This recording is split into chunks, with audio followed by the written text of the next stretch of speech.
Hello and welcome back to my December book reviews, where I'll be talking about the books I've both read and listened to in the month of December, hopefully without any spoilers. I'm a little bit chilly, hence the scarf, but I just want to show you how cool are these earrings that my mum got me for Christmas. They have got books on, so I thought very apt for this book review video. Okay, let's start with a book that I actually did as part of my book club for AMP, which is my online movement platform. We read a Claire Keegan, Small Things Like These. I've never read anything like from her before. My partner actually recommended to read this book because he read it, loved it. I thought this was very good, very clever how she is able to portray so much depth and emotion, and for me, filling in a lot of the gaps and making up a lot of backstory in 116 pages, which is kind of her thing, which I think is such a talent for an author to be able to do that. So I will be reading more from her. Let me know if you've read anything from her, if you recommend, and if you enjoyed Small Things Like These. Also the topic about the laundries that happened in Ireland back in I think there was still laundries in 96. She actually talked about this at the end of this. I think there was still the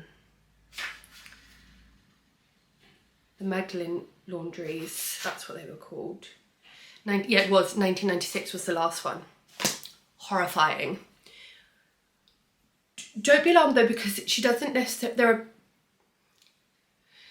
she talks about it, but it's an important part of the story. Let's put it that, because I feel like I'm gonna spoil it otherwise. We'll pop that over there. I then read two Christmassy books that I got out from the library. The first one was The Christmas Express, hopefully you can see that with the glare, by Isla Gordon. I really like this. It is about a group of friends who are no longer friends, who are invited to a friend's wedding in Canada.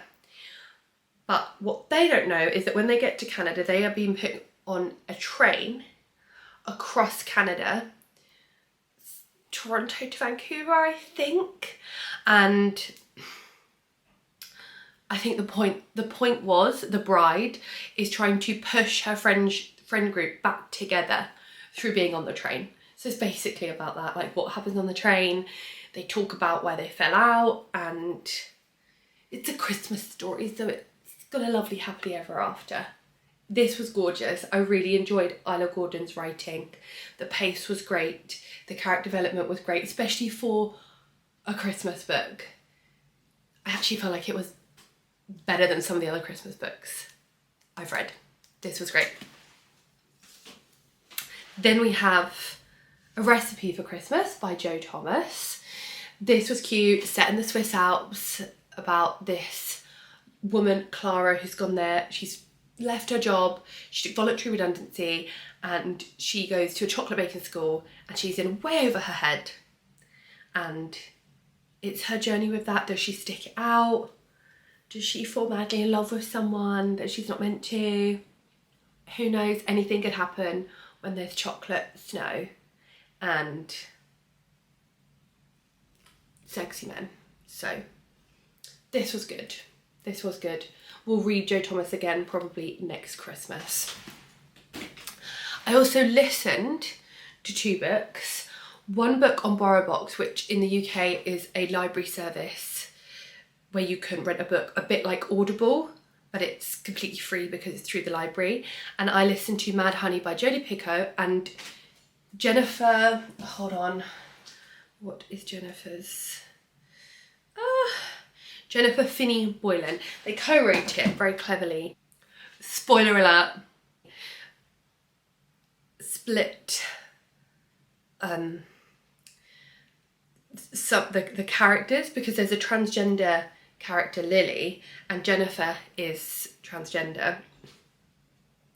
So she's able to like offer proper insight of a young woman going through this.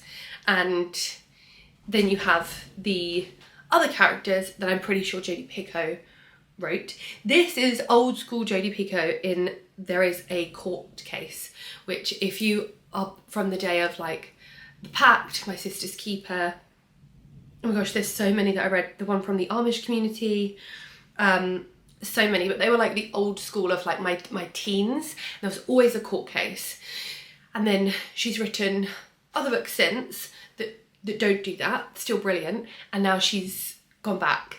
It was a really long book, okay? I'm not sure it needed to be quite that long, but I really enjoyed it. I also realised I just did a huge spoiler, so I'm gonna have to say here, spoiler alert, and put it at the beginning. Anyway, it was very good, and I very much look forward to reading Jodie Picoult again in the future, because I hadn't read her stuff for years, but it was gripping. I wasn't sure where it was going to go. And then on Audible, because I have a monthly Audible subscription, I listened to Stanley Tucci, What I Ate in a Year.